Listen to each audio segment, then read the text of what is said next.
មានន័យពីរសផ្អែមឆ្ងាញ់ដូចសបាញ់ចាក់ដើមទ្រូងអូរ៉ាស្រីផ្អែមណាស់មួយក្រៅតែក្នុងគ្មានន័យធ្វើឲ្យរ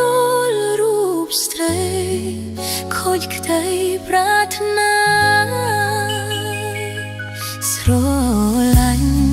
រួចខ្មាញ់ហើយបំភ្លេចបានប្រោះកលយ៉ាងហ៊ានស្នេហាក្បត់ចិត្តស្រីធ្វើឲ្យទ្រូងអូនចុកណែនរីងរៃដោយសារប្រព្រៀនចងរៃអិនក្តីប្រណីមេត្តាបងមិនគួរទៅឡោបន្លាហើយស្មានថាក្តីស្នេហាដ៏សុខសាន្ត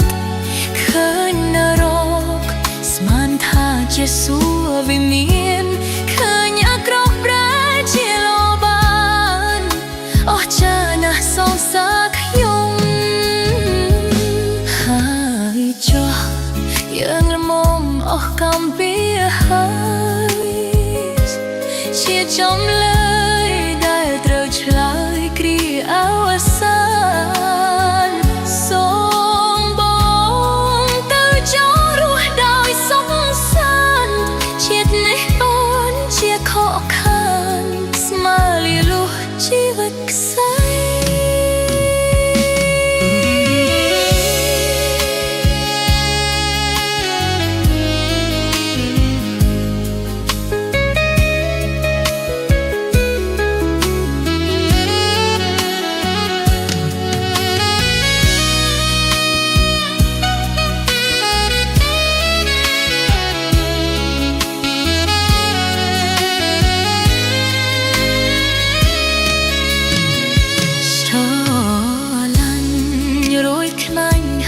បំភ្លេចបានប្រោះកលយ៉ាងហ៊ានស្នេហាក្បត់ចិត្តស្រីធ្វើឲ្យទ្រូងអូនចុកណែនរីងរៃដោយសារប្រព្រៀនចងរៃ